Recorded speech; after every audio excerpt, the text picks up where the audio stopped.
Computers are a wonderful tool, but every day children are sexually solicited online. Protect your kids online.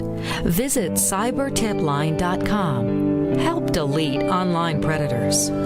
This message brought to you by the National Association of Broadcasters and this station. At the YMCA, finding your why starts by making an impact together, touching lives for the better. It can be the gift of time or treasure, supporting a community through talent without measure. Here, compassion fuels commitment, finding fulfillment through enrichment, serving and improving. What a way to live, and what a gift it is to give. Find your why and get involved today at ymca.org for a better us. As a family member or friend, you may be the first to notice when a veteran you love has been going through changes. Things like withdrawing, drinking more, or increased anger could be a sign of a larger health concern. But help is available. Listen to hundreds of inspiring stories at maketheconnection.net and learn how you can support the veterans in your life. Treatment works. Recovery is possible. Teachers are dynamic leaders, shaping a new generation. They bring a variety of perspectives from diverse backgrounds, innovating how they teach to prepare students for our fast-changing world. Achieving this takes skill and expertise. They're tireless explorers, creatively discovering a universe of solutions, telling stories, experimenting, inspiring, mentoring, connecting cultures, and connecting with each other. Leading by example. Experience the unique joy of helping students thrive. Teaching is a journey that shapes lives. Are you ready to begin?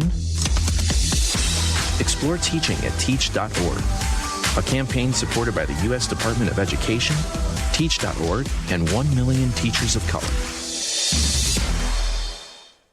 When facts matter, you turn to WCPT 820, Chicago's progressive talk. A fair balance where the facts come out. Real news, real talk. AP News, I'm Marcela Sanchez. Officials in a rural Tennessee town voted to turn a former prison into an immigration detention facility.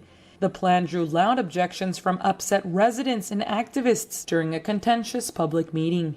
And AP correspondent Ed Donahue reports on new details in the 2022 deadly school shooting in Uvalde, Texas. Police body camera video has been released from the deadly 2022 school shooting in Uvalde, Texas. Desperate parents pleaded with officers to act.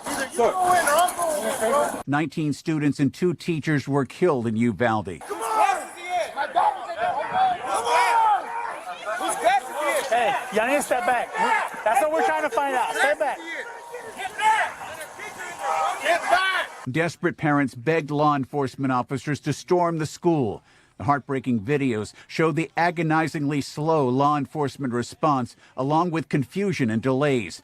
Authorities failed to confront the gunman for more than an hour after the attack at Robb Elementary School. I'm Ed Donahue. Parts of Juneau, Alaska are bracing for what could be record flooding as rainwater and snowmelt from a basin dammed by the Mendenhall Glacier flowed downstream. Ukrainian President Volodymyr Seletzky is joining German Chancellor Friedrich Merz in Berlin today for talks with European and U.S. leaders. This comes ahead of a Trump-Putin summit in Alaska later this week. Shares charged higher today in Europe and Asia after U.S. stocks hit new records when data showed inflation across the U.S. improved slightly last month. And GE Appliances plans to shift production of refrigerators, gas ranges, and water heaters out of China and Mexico. The more than $3 billion investment would expand U.S. operations in Kentucky, Georgia, Alabama, Tennessee, and South Carolina. This is AP News. Danielle Spencer, who played the wisecracking and tattling little sister Dee Thomas in the 1970s sitcom What's Happening, has died at the age of 60 after a years-long battle with cancer. And Taylor Swift has announced her 12th studio album, The Life of a Showgirl. The NFL is pushing back against a court ruling allowing Jon Gruden's lawsuit against the league. The NFL plans to appeal a Nevada Supreme Court ruling that allows former Raiders coach Jon Gruden to proceed with his lawsuit without arbitration. The league will request a hearing from the same court. Gruden filed the lawsuit in 2021, alleging a campaign to destroy his career by leaking old emails with offensive content.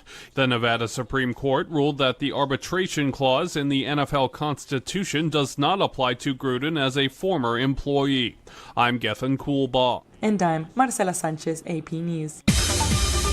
This is 820 AM, WCPT Willow Springs, and streaming worldwide at WCPT820.com. We are Chicago's progressive talk, where facts matter. Now, your WCPT 820 weather update. From the Weatherology Weather Center, I'm meteorologist Jennifer Wojcicki. We'll see sunny skies here for today with a high in the mid-80s. Winds out of the northwest around 5 to 10 miles per hour, gusting as high as 15. Tonight, mostly clear and a low near 66. Thursday, sunshine high of 83 degrees. Friday, plenty of blue skies and sun high around 89. Saturday, we'll see some sunshine high around 93 degrees. That's your latest Chicago weather update. Currently, it's 72. Some people just know they could save hundreds on home insurance by checking Allstate first. Hold it. Like you know to check the assembly instructions first. Hold it. Before building the bookcase. And done. Whew. You can let go. Yeah, checking first is smart. So check Allstate first for a quote that could save you hundreds. You're in good hands with Allstate. Not available in every state. Potential savings vary. Allstate Vehicle and Property Insurance Company and affiliates, Northbrook, Illinois. Because facts matter. You are listening to WCPT 820. Welcome to Choose Views with Richard Chew. Get ready to dive into a world of insightful conversations and thought-provoking discussions. As progressives, our job is to have an all-inclusive, full-on assault with all of our players. A show that focuses on moving our political, social, economic, gender, and cultural conversation forward. And all of our players means all of our players. It's Choose Views. And now, here's your host, Richard Chew. Good Wednesday morning, progressives, and welcome to the August 13th, that's 1-3-2025 edition, August 13th, 2025 edition of Choose Views. 773-763-9278 is our Credo mobile phone and text line. You want to check out Credo Mobile at credomobile.com. There you go. 773-763-9278. Find my show on Facebook Live, TuneIn Radio, and YouTube, of course. Email me at richard@WCPT820.com. I'm a little bit behind on a few emails, but I will get to them. Shout out to you folks who are on already sending me text messages. Thank you for that. Stay safe wherever you are. And of course, follow me guys on X and Instagram, LinkedIn, Facebook, Blue Sky, Substack, and Threads. Yeah, I post some stuff. I'm not prolific like others, but I get some things out there as needed. Catch all of our shows by subscribing to our podcast on Apple Podcasts, Spotify, and iHeartRadio. There you can get Choose Views, featured interviews, and special segments. Joan Esposito, live, local, and progressive. Driving It Home with Patty Vasquez, The Big Picture with Edwin Eisendrath, Out Chicago, and our other shows and interviews. Make your way over to heartlandsignal.com to check out our digital platform, our articles, our posts. A couple that I'll just give you some headlines on. We had a clip from Texas Representative Josie Garcia from San Antonio. Bless you. On what's happening right now being criminal and what they're doing in terms of sending out the FBI.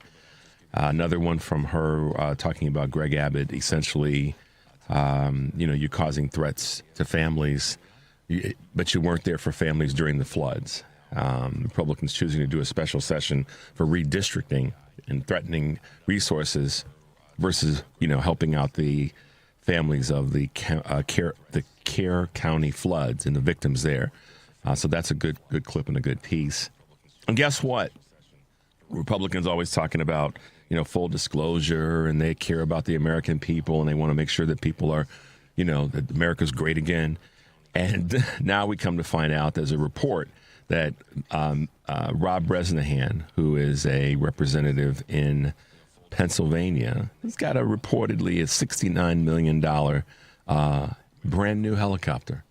Hey, I'm all down. I'm all for and down with people having their stuff, but don't be talking about how other people need to sacrifice and take away from their opportunities and their abilities to do great things with their lives by suppressing and taking away. Again, I said this yesterday, and I've said it many times before.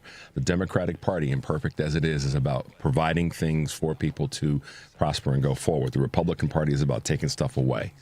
It's clear. That's the line in the sand.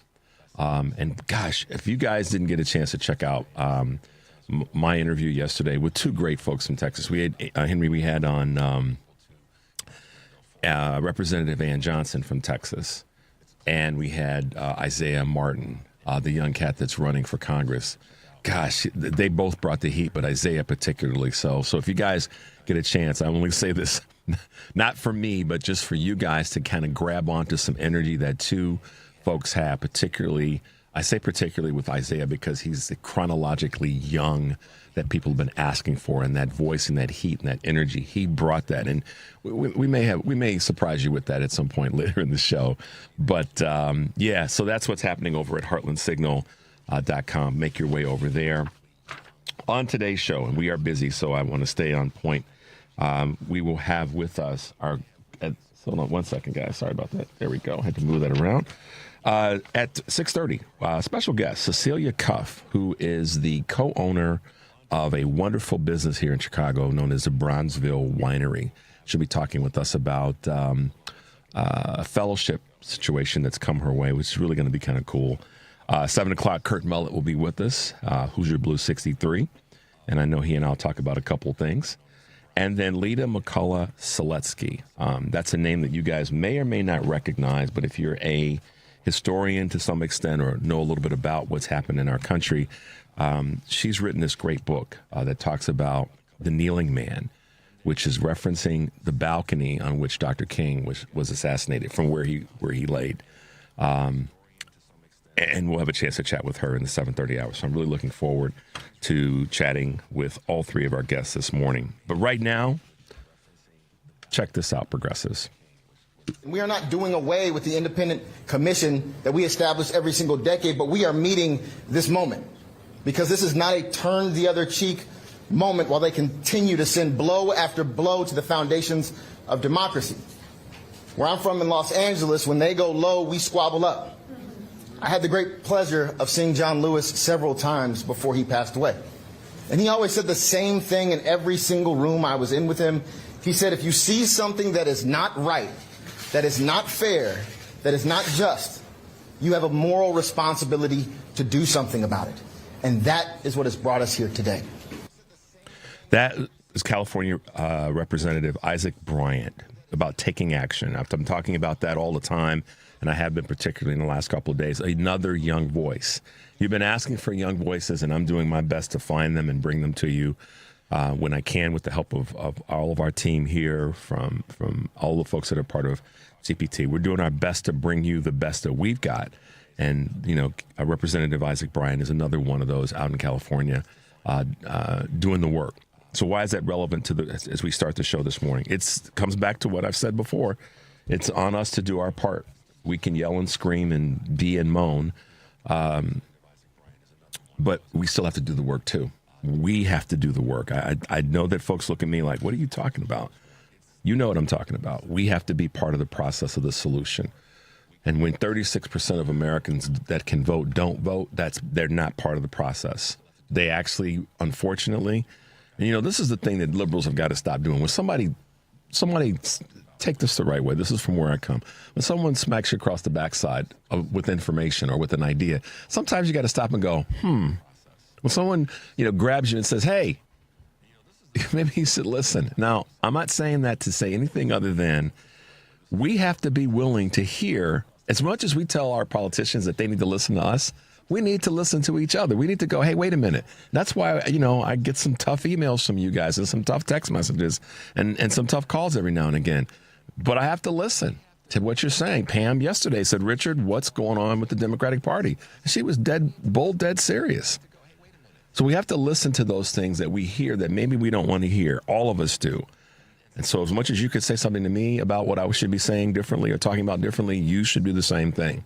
And when it comes to what Representative Isaac Bryan's talking about, it's about being active. When you see something, say something. And as much as we as progressives have this big tent, we have to be willing to go, okay, we may not know all the answers, but we know what we want to see happen. And that's for us to move forward.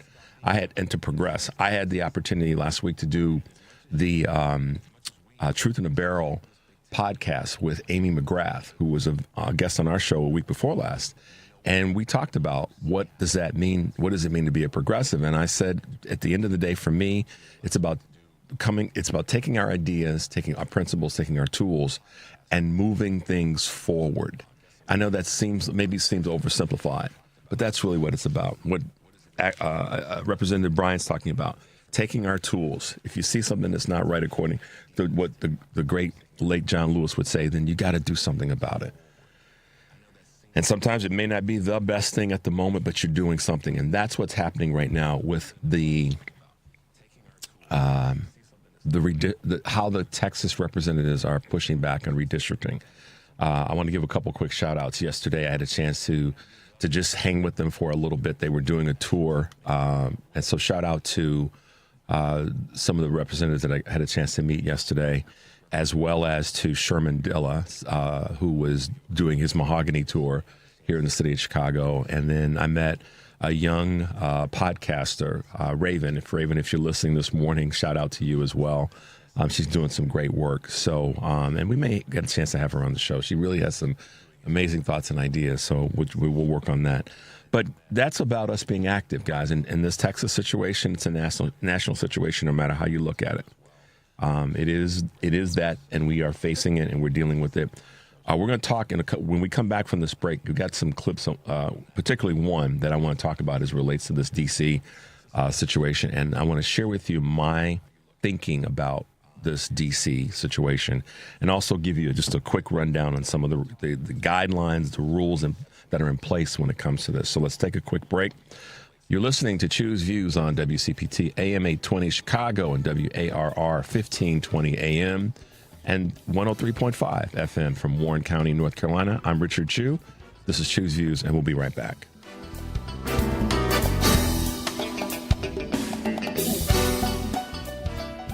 This is WCPT telling you how you can shop blue. During Donald Trump's 2024 presidential campaign, and now even, he had his rallies where he poorly danced to the YMCA. Let's take a look at all the musicians who threatened to sue Donald Trump if he used any of their music at his rallies. ABBA, Adele, Aerosmith, Andrew Lloyd Webber, The Animals, Beyonce, Bruce Springsteen, Celine Dion, Creedence Clearwater Revival, Earth, Wind & Fire, Elton John, The Foo Fighters, Free, Guns N' Roses, Linkin Park, Neil Young, Nickelback, Olivia Rodrigo, Ozzy Osbourne, Panic at the Disco, Pharrell Williams, Phil Collins, and yes, that includes Genesis too, guys, The Estate of Prince, Queen, R.E.M., Rihanna, The Rolling Stones, Spinal Tap, Tom Petty, and Twisted Sister. So if you're looking to buy some records or go see a concert, I consider checking those artists out. This has been WCPT telling you how you can shop blue.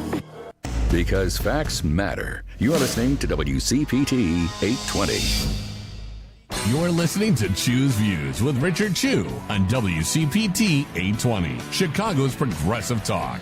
Hey guys, welcome back to Choose Views. Couple of Choose Views news items on this August 13th, 2025. Inflation held steady in July. Key price gauge yesterday showed inflation remained steady in July. The U.S. Consumer Price Index rose an annual 2.7%. Unchanged from June, according to the Bureau of Labor Statistics, which I would say, though, that what they reported is accurate, Donald Trump. But a core measure, excluding volatile food and fuel prices, increased 3.1%. I've got some numbers that we're probably going to talk about tomorrow and or Friday on that. Faster than the 2.8% in the prior month as cost for services firmed. Still a slower than expected overall reading may raise chances that the Federal Reserve will soon resume cutting interest rates. A day earlier, the White House announced plans to nominate, and they have a replacement for the BLS commissioner. They want a lackey, and they got one, and not qualified, and will be the lackey that Donald Trump needs to continue to feed us a bunch of BS. Labor unions push back really hard on AI. The proliferation of artificial intelligence has already led to thousands of layoffs, with more expected. But labor unions are fighting back, according to the Washington Post. In Massachusetts, the Teamsters are supporting an effort that effectively bans truly autonomous vehicles by requiring a human safety operator. In Oregon, the nurses union backed a bill prohibiting AI from using the title nurse. California unions are throwing their weight behind legislation to keep employers from outsourcing firings and discipline to AI software. 1/3 of workers surveyed earlier this year fear AI will eliminate their job. StubHub, for those who are ones that purchase things online, tickets and such, revives their IPO, and why this is important. Earlier this year, amid the terror-fueled stock market volatility, StubHub now plans to resume the public listing process, aiming for a September debut. On CNBC cites this report. The ticket seller updated its IPO filing this week, but didn't specify how much it aims to raise. StubHub's revived IPO plan comes amid a favorable market condition that follows the successful listings of their platform. And last but not least, for those who are slingers, I said slingers, not the other way, Sling offers one-day streaming pass. As the streaming sector consistently introduces newer, bigger bundles and amid rising prices, more streamers are targeting subscription-weary viewers and lower-cost alternatives. Live TV streamer Sling is introducing a single-serving option, which will let non-subscribers watch its TV packages for a single day for $5 or a weekend for $10. And that's actually a smart business thing to do. Time to roll out before what? Football season, which is right around the corner. So there you go. A couple of Choose Views news items on this August 13th, 2025. Okay. So here we go, y'all.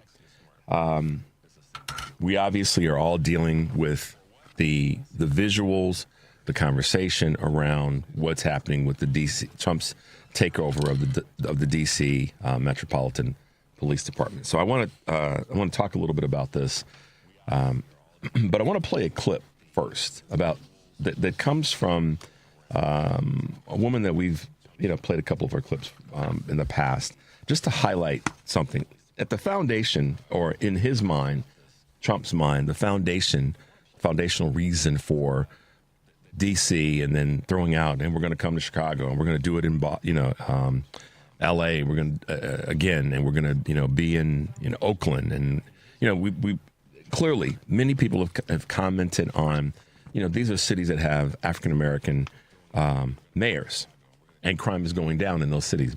Baltimore was what came to mind. Brandon Scott. But what isn't being talked about, because it always comes down to the shootings, and the shootings in Chicago. Yeah, there's shootings in Chicago. We hate it. Mayor Johnson hates it. All of us do.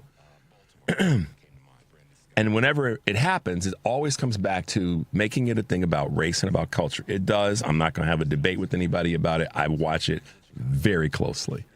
What doesn't happen is what this woman points out in this clip, and then I'm gonna add some texture to it as well. And I think we got the things cleaned up. Let's see, which one? Shootings in America? Yeah, we got it. Okay, cool. I mean, Henry and I had to have our wheels in line first before we hit the go button. All right, let's give it to him. Well. It's Monday, baby. And while Daddy Dumpy Pants is up on your TV trying to tell you that there is a crime spree in Washington, D.C. amongst teenagers and he needs to deploy the military, currently, right now, as of today, in the U.S. of A., via Texas, baby, in Austin, you see, another grown-ass white man walked into a Target, unleashed hellfire, killed 2 individuals, and critically injured another one. Not a teenager, not an immigrant, not a black kid, not a brown kid, not a transgender, not anybody in the queer community, another grown-ass white man in America. Okay, so where are we going with this? For a long, long time, when a shooting takes place in a urban community or in a predominantly brown skin community, it gets blown into this.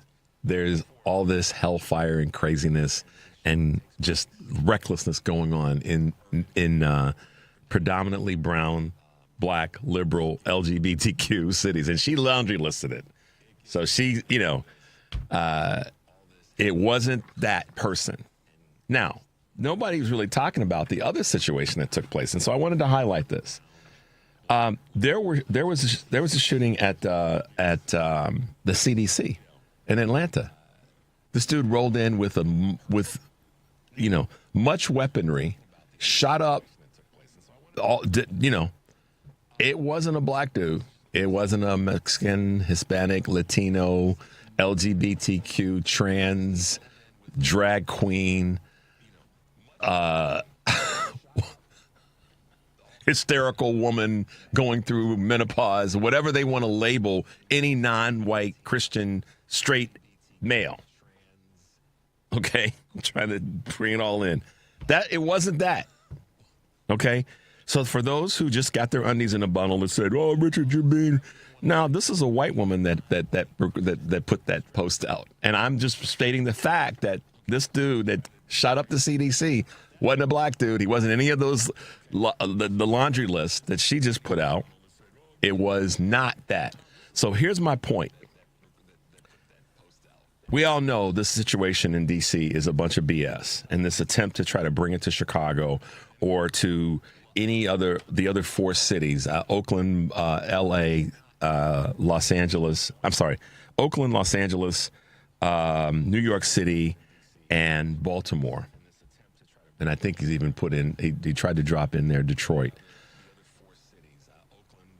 None of those, it's because those cities have a brown skin mayor and large population. But I asked a question yesterday, Henry. And the question was this. What city in America has a I wanted to get into this conversation around crime rates, and then what the Orange Menace isn't doing.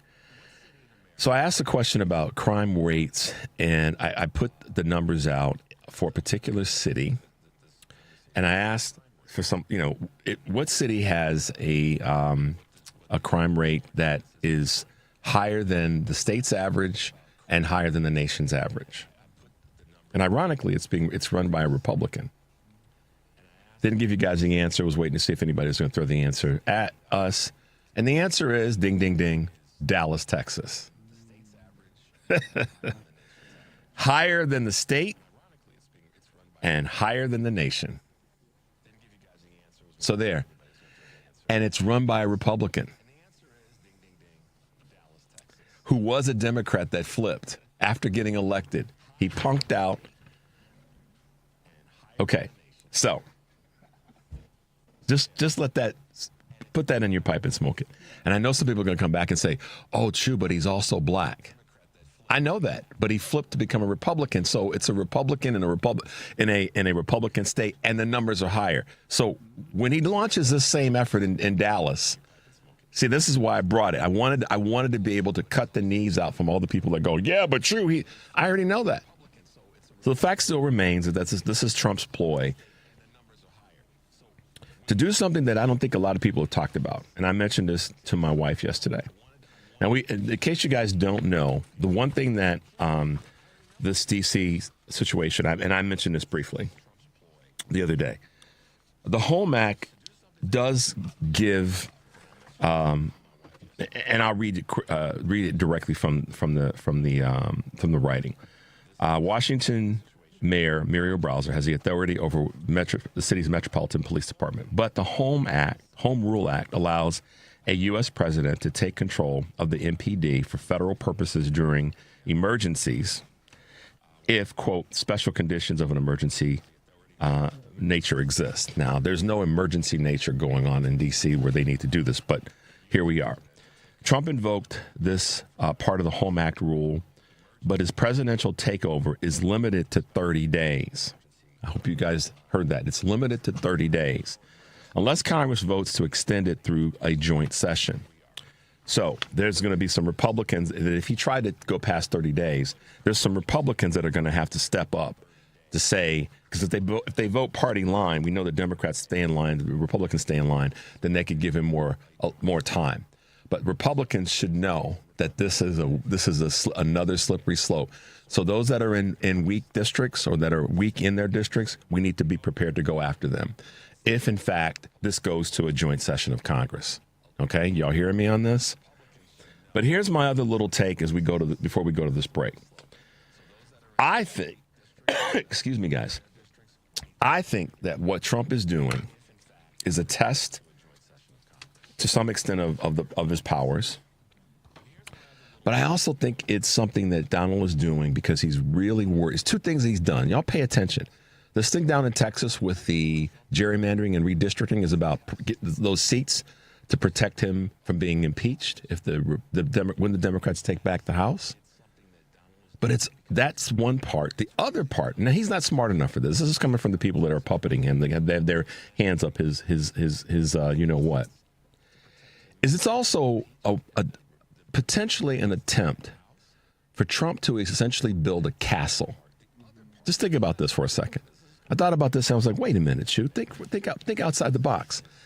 Could it be that Donald is using this as a way, because he knows through his people that are propping him up and puppeting him, that this is the only way that he would be able to, quote, be protected? Because y'all remember during the protest, he was down in the basement hiding. Okay? And I think that this could be, again, this is me thinking outside of the box, this attempt for Donald to see what the blind spots are, or for his people to see what the blind spots are, where the weak points are with the DC Metropolitan Police, to provide him essentially a moat-like environment as we get closer to the midterms and as we get closer to the next general election, as a way for him to try to stay in power. Call me crazy, but just let that one kind of marinate a little bit. All right, guys, we're going to take a quick break. You're listening to Choose Views on WCPT AM 820 in Chicago, WARR 1520, and also 103.5 FM from Warren County, North Carolina. I'm Richard Chu. This is Choose Views, and we'll be right back.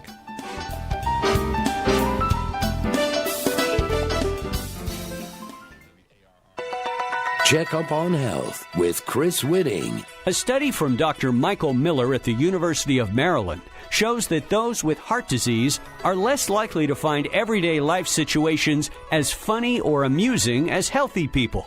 While that seems like a natural complication of the disease, the research found that humor and a good attitude is an advantage for your body. We now have chemical studies that can verify the link between stress or anger and the chemicals that are released, which may have an adverse effect on the blood and the heart arteries. That individuals should try to spend less time being angry and hostile, and certainly ways that could combat that. Any way you slice it, laughing could only be helpful. Dr. Miller says physicians are becoming more and more aware of the importance of good emotional health to help improve outcomes for their patients. With Checkup on Health, I'm Chris Whitting.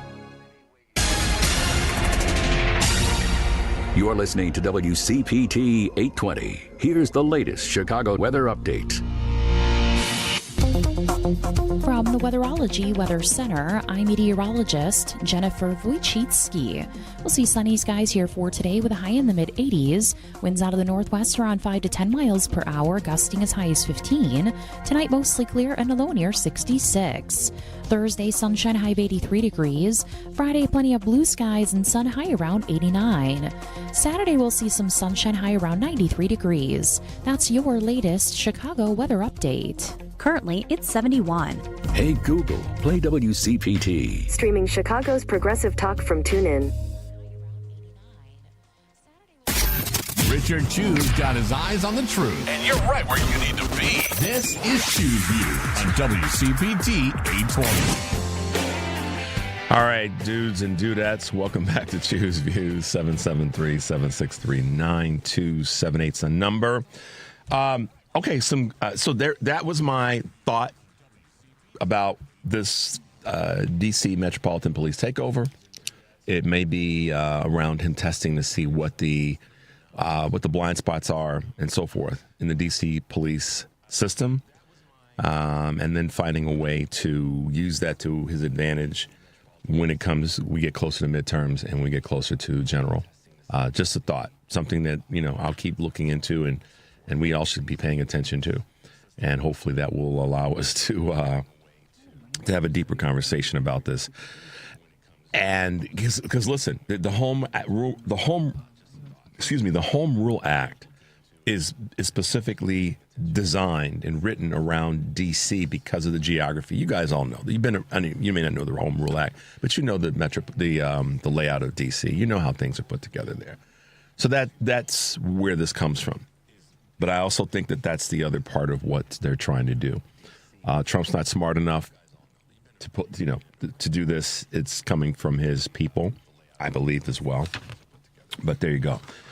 Some bright news as we get to having our guest on momentarily is that the Democrats scored another, I guess you could say, a big Senate candidate.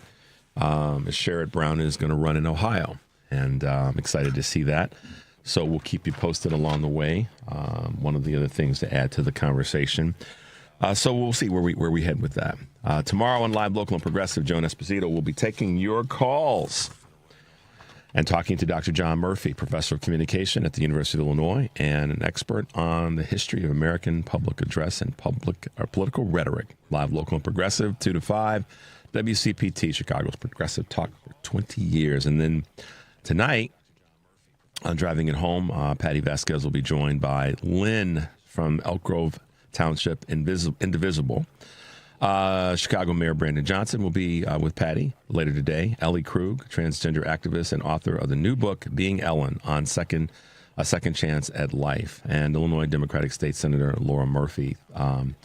Thursday, Patty will be broadcasting live from the Iowa Democratic Wingding. So Driving It Home with Patty Vasquez, of course, weekdays 5 to 7 here on WCPT, Heartland Signal website, TuneIn, YouTube, and Facebook.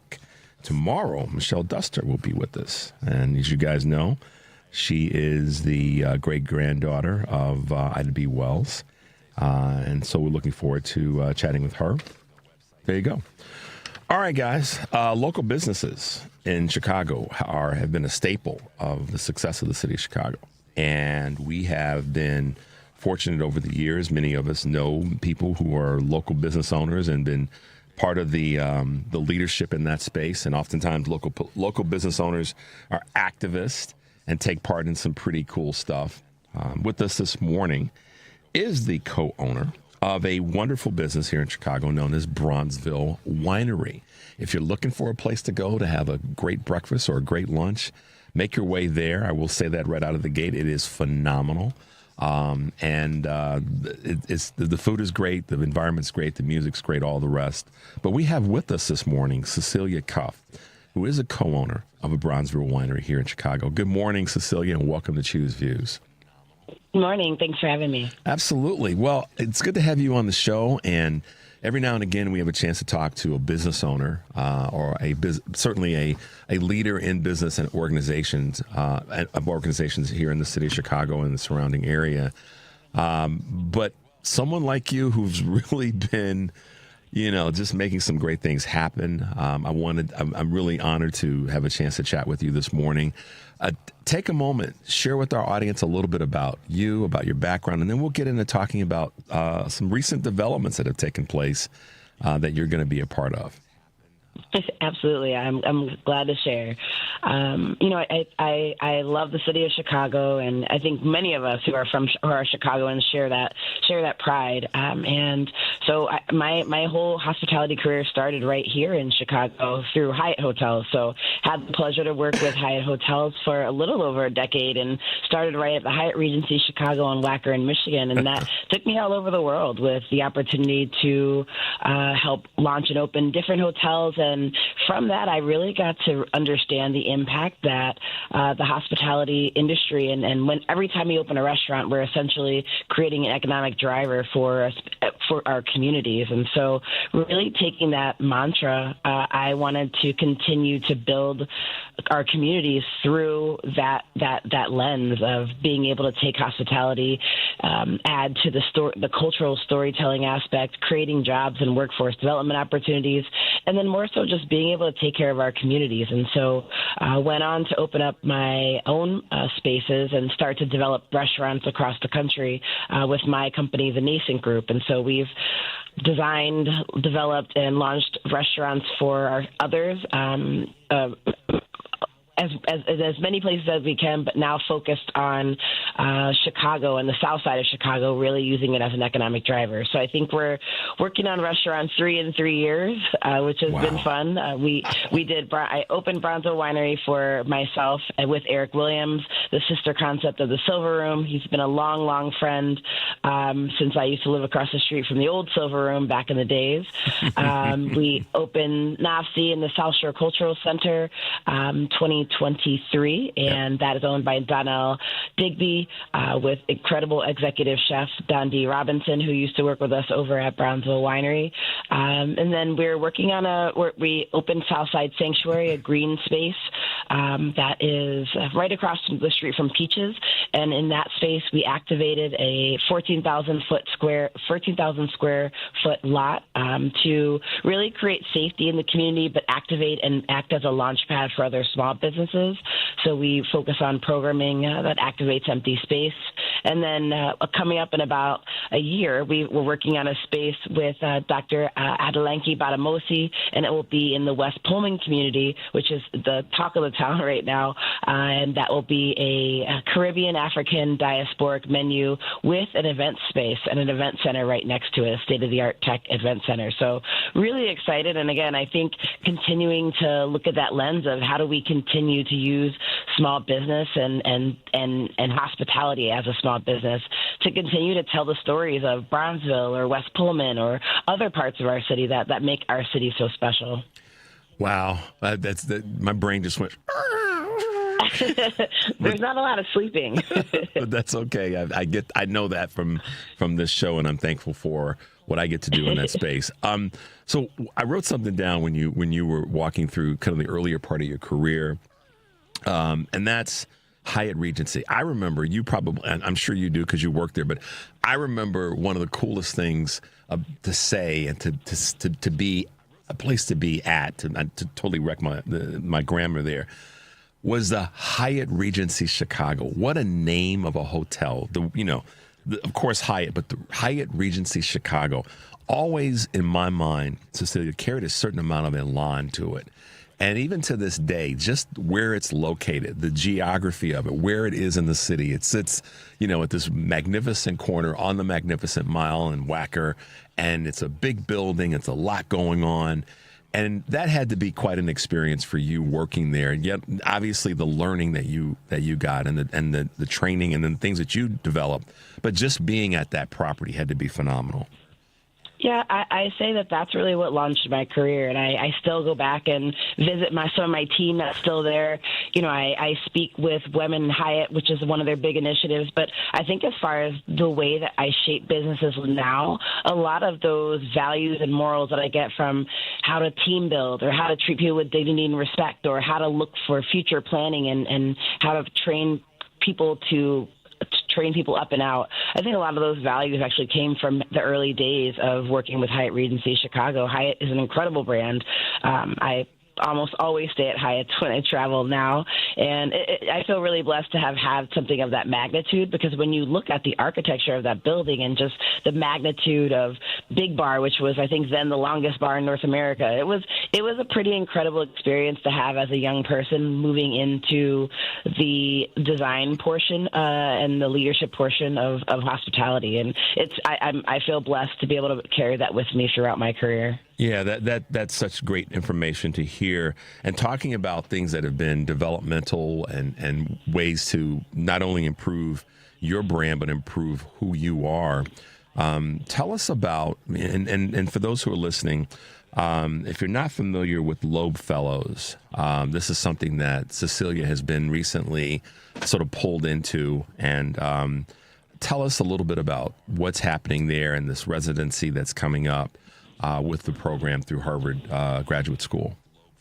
Absolutely. I'm so excited. And it's going to be difficult. And as I left Chicago, I felt like that last episode of The Fresh Prince of Bel-Air when he turned off the lights. But I'll actually be at Harvard, staying for the next year, studying at the Harvard Graduate School of Design. And so the Harvard Graduate School of Design is really made for those in their careers, and mostly in the design or urban planning or architecture, or those adjacent to policy, so politicians as well, really looking at how do we shape our cities. It's been around for quite some time, and those who precede me are those like Theaster Gates, who I definitely look up to, or Commissioner Maurice Cox, or Eric Williams, my business partner from Silver Room, as well as others from across the country, but those are from our famous Chicago Loeb Fellows. And so really what it's made is not only to be a sabbatical from, the daily grind of everything that we've done, but it's really made to take a step back, do a deep dive into the studies and the resources that they have available for us at Harvard. And so we'll be there for a year studying, taking classes, and the idea is that we can really take that time to refine, what our focus is, really fine-tune our skill sets, and while taking advantage of all of the resources that we have there for us at the Harvard Graduate School of Design, to really be able to sit back and discuss things like policy with people from across the country. So there are other fellows, there are 10 of us, and it ranges everywhere from city council members, from Minneapolis to, architects from Glasgow that have organized the Scotland Biennale. So, I think it's made for us to be able to sit really and share ideas and become a think tank. And I hope to really take this time to really think about how do we design and develop more equitable cities through the lens of small business. That's going to be my focus. And so I'm so excited for the next year. I'm just going to take a deep dive and take advantage of every moment I possibly have to gain the education. Well, so many things went through my mind, and I've said this before when I've had guests on that are so filled with information like you and filled with energy, is that I have to stop writing and start and just listen to what you're saying, because there's so much that's there. But kudos to you for being a part of this residency and what that's going to bring. The one thing that kept popping into my head, though, and that you said is the importance of design. And ideas of a design on communities coming from our small businesses, and how this opportunity is going to give you more exposure to some of the tools that are out there. What is it in your experience? Because you certainly have the experience both as a person that worked corporate in this space, but also someone that's worked now independently, building your own. What is it about design? How does that word fit for people who listen to this and go, okay, that sounds interesting, but tell me more? Absolutely. Design is everything, whether we understand how it influences us or not. I think a good example or case study was we built Southside Sanctuary on 47th and King Drive, and it was a lot that had been vacant for decades. I think 3 decades it had been a vacant lot, and we see that in many disinvested communities where the city is just riddled with empty lots, and there's trash, and it's safety. And so we took that space and we created a green space. It's fully conducive to, we even designed it, with Future Firm, an incredible architect of the city, where you could walk through it, and you get to walk on the same path from the residential coming off of King Drive to the economic transit-oriented development of the Green Line 47th Street. And so you just walk straight through the lot on a diagonal, but instead of being surrounded by trash and by empty bottles and, instead you're surrounded by green space and flowers and trees. That's design. And so when we think about design, there's so many different facets. It's, the architectural buildings in Chicago that we know and love, like Jeannie Gang's buildings, or something as small as, when you walk through a space, are you seeing anything green? I also think an important aspect of design is small business, which you alluded to previously, but every single part of Chicago, which, is why we are so lucky to be in this great city, has a story to tell. We have 78 different communities, and each one of those communities has a specific heartbeat, whether you're in Pilsen and, you have the bright colors and the vibrancy and the music playing in every storefront, or back of the yards, or Bronzeville, where, for every time you turn a corner, you see something historic, or you can hear, the inklings of jazz music. So I love that the city of Chicago, we have embedded design, because everything from the Great Migration, which shaped the South Side, or, I just think preserving that storytelling aspect, that cultural storytelling, and that comes through small business inherently, because those are the small businesses have been the heartbeat of all of our communities for so long. But what becomes dangerous is that when communities do change too quickly and erase that, there's a level of erasure, which can be really dangerous. So you see other communities in Chicago that have no remnants of that cultural storytelling, or that story that used to exist, and it's really sad. And so I think part of what I'm interested in doing is studying to see how can we create that trajectory of development in our developing communities, or in our disinvested communities. How can we involve the people who were there for decades building those communities generationally? How do we involve them in that new feeling, and how can we balance, the big businesses that are coming in, those developers who we welcome from outside of the communities, but how do we balance that with the small businesses that exist in our communities to make sure that we preserve what makes Chicago most special? I don't know if there's another city I've visited where you can drive from one side of the street, like Milwaukee Avenue, all the way to the other side of the city, and see such a beautiful story of people living in harmony. Yeah, that's so true. You're listening to Choose Views on WCPT AM 820 and Chicago, and WARR 1520 AM and 103.5 FM from Warren County, North Carolina. I'm Richard Chu, and we are talking to co-owner of the Bronzeville Winery, and just brilliance in terms of what's happening with design and observation in the city, and that is Cecilia Cuff. Cecilia, let me ask you this other question, and you talked about this as it relates to the people that are going to be in attendance, to your knowledge, the other 9 of you that will be part of this sabbatical. One of the things that I heard as you were describing briefly some of the folks that are going to be a part of this, I heard diversity in thinking. Now, you didn't say those words. Those are my words.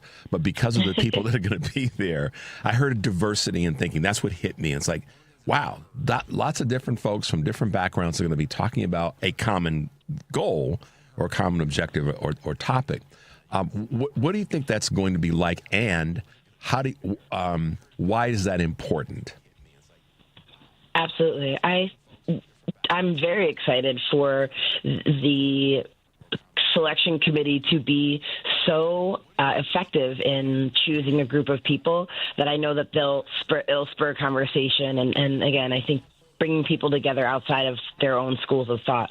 I think we have those from the UK, people from Glasgow, Scotland, from Minneapolis, from California, and so I think that there is a certain someone from who recently worked for the National Endowment of the Arts, and so all of those organizations are going through changes. So I think we are actually lucky enough to have a bi-weekly dinner where we sit and we can invite a special guest and we talk to the guests to really be able to pick their brain about how to, and we can ask any question.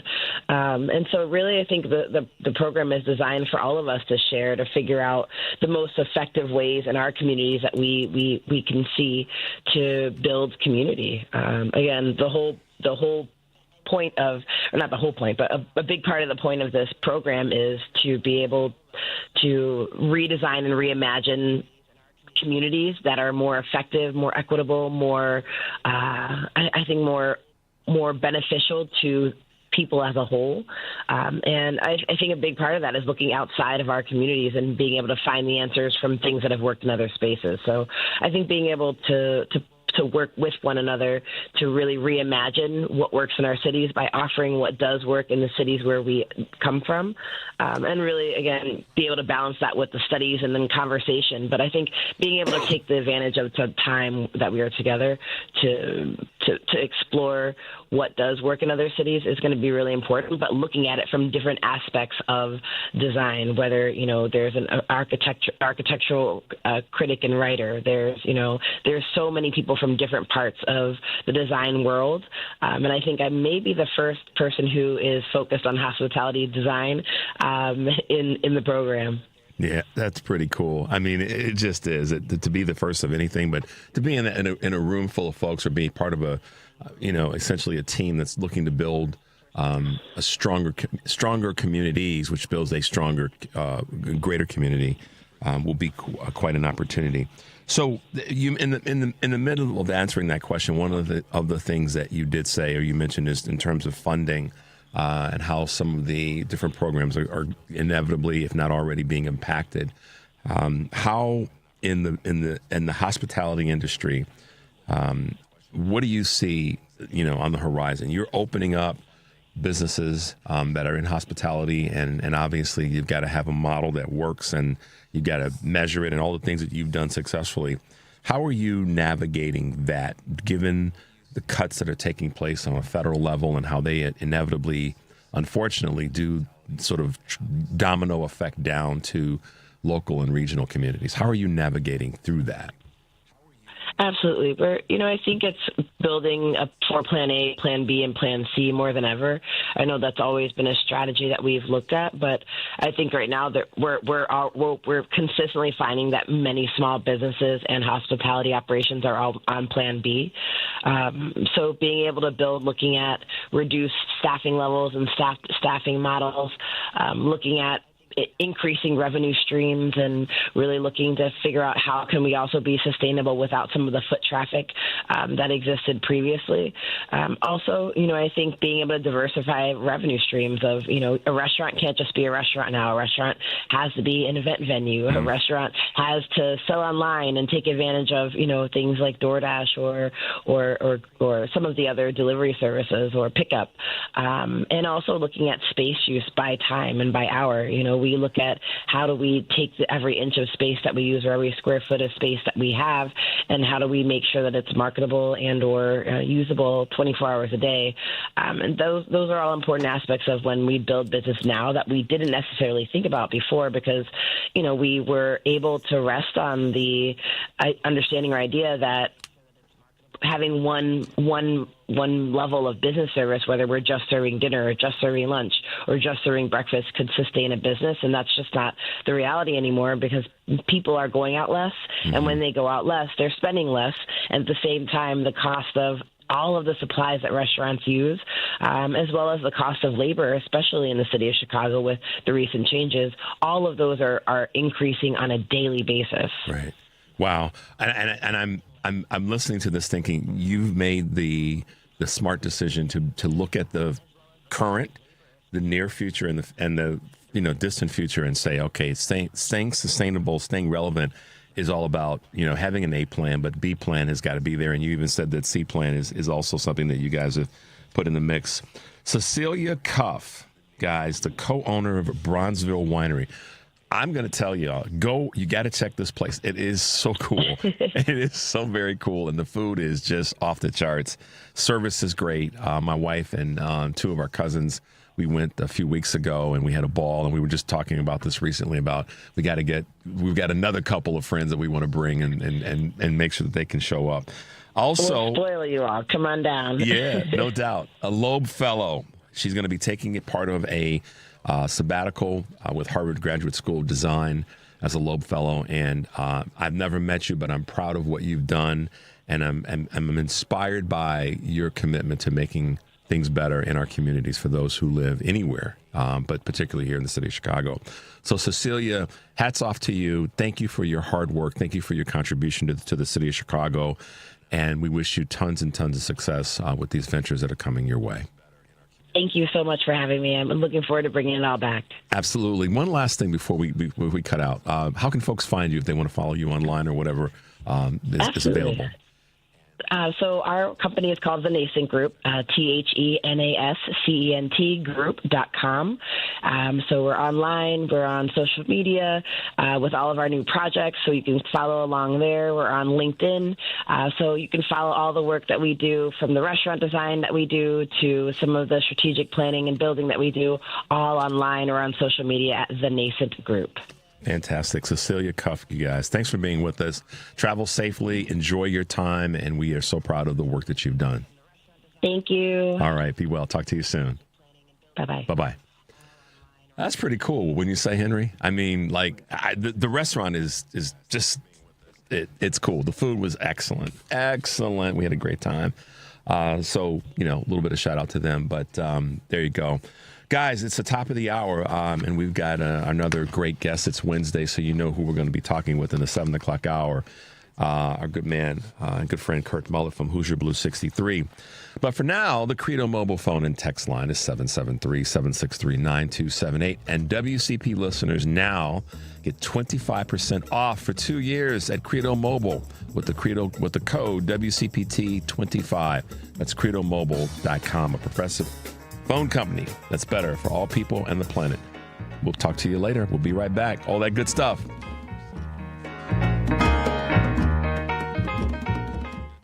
Chronic migraine, 15 or more headache days a month, each lasting 4 hours or more, can make me feel like a spectator in my own life. Botox, onabotulinum toxin A, prevents headaches in adults with chronic migraine. It's not for those with 14 or fewer headache days a month. It's the #1 prescribed branded chronic migraine preventive treatment.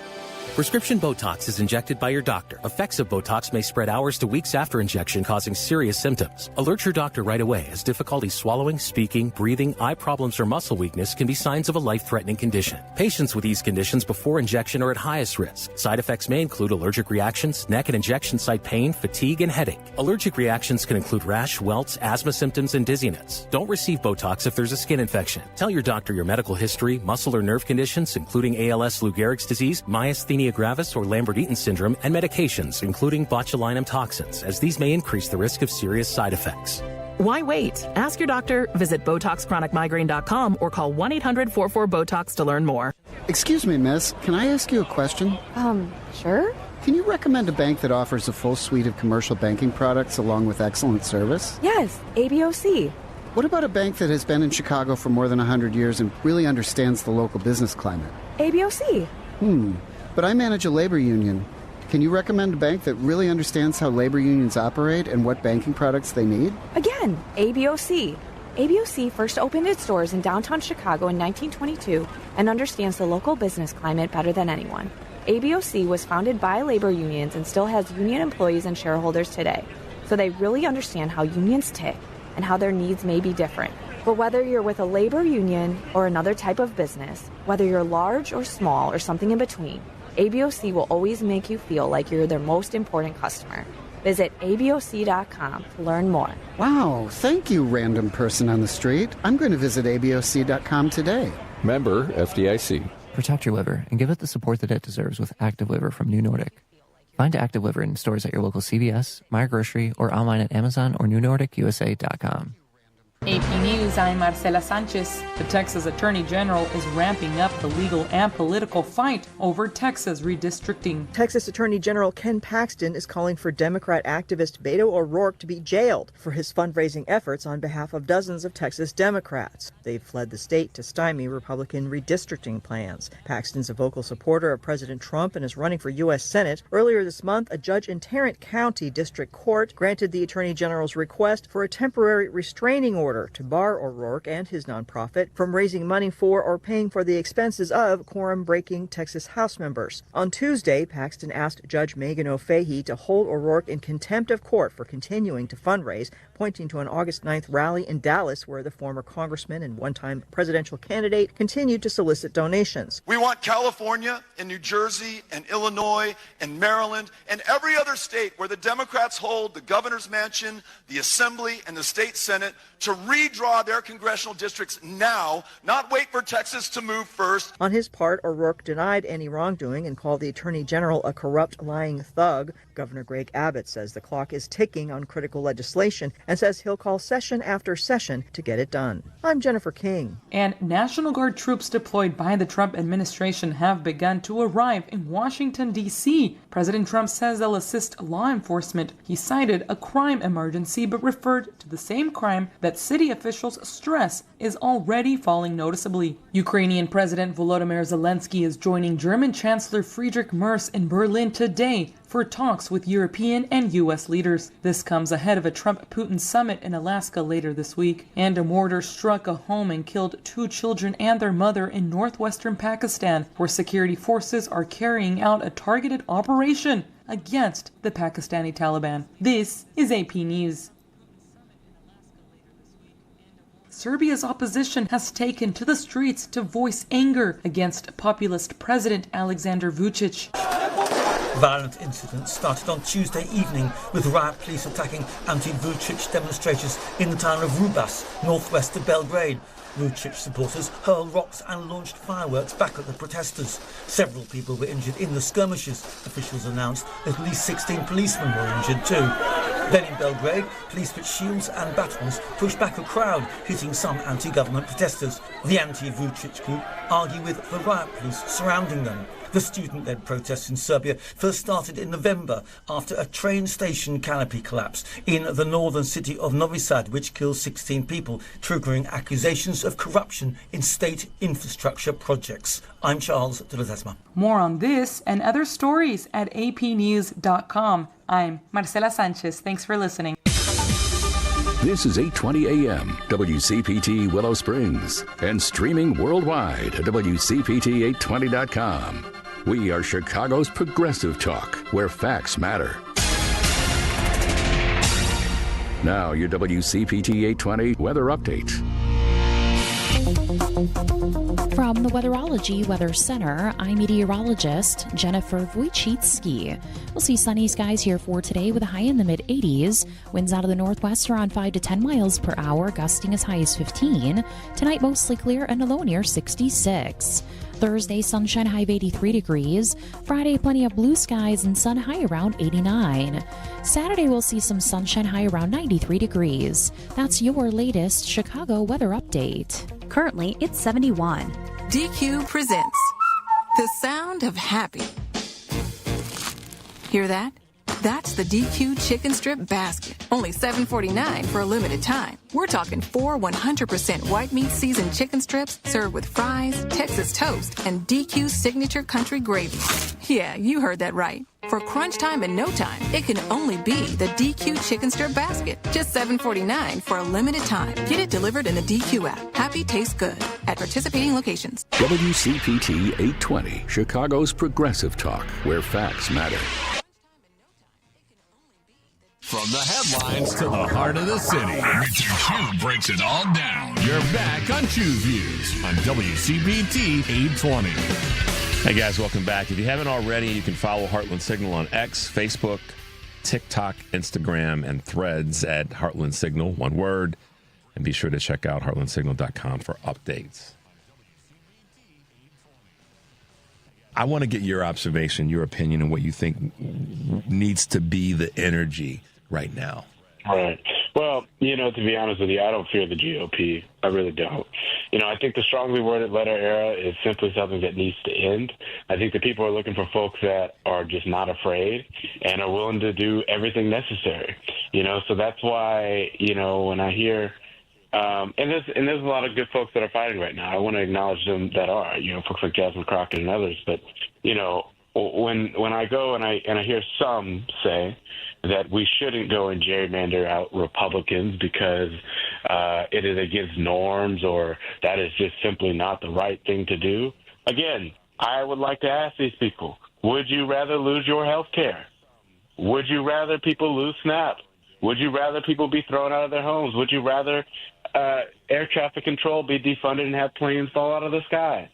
So to be honest with you, it's a very simple conversation. If Republicans are willing to go for the jugular, then we need to go lower. And I think, seriously, if that means gerrymandering out Republicans, then that's fine. I don't really care about the Republicans that have been holding their seats for the last 20 years. I don't care about the seniority that they claim to have racked up. I don't care about the friendships that they claim to have made along the way. I don't care. Donald Trump is coming for America, and he's coming for Democratic seats. And with the same sense of don't care attitude that they care for drawing out Democrats, it's the same kind of don't care attitude that we need to gerrymander out Republicans. And I think that needs to be the message that we have across the country. If you tuned in yesterday, that was from my clip from my segment with Isaiah Martin, who's running for Congress. And I wanted to have that be part of our opening conversation with our good friend, none other than Kurt Mullett from Hoosier Blue 63. Good morning, my man. How are you this morning? Hey, I'm doing good. How are you doing? That was excellent yesterday, let me tell you. Wasn't he something else? I don't care either. Yeah, I know you don't. I don't care either. I'm right there with him. This is the kind of attitude that we have to have. We have to. Yeah.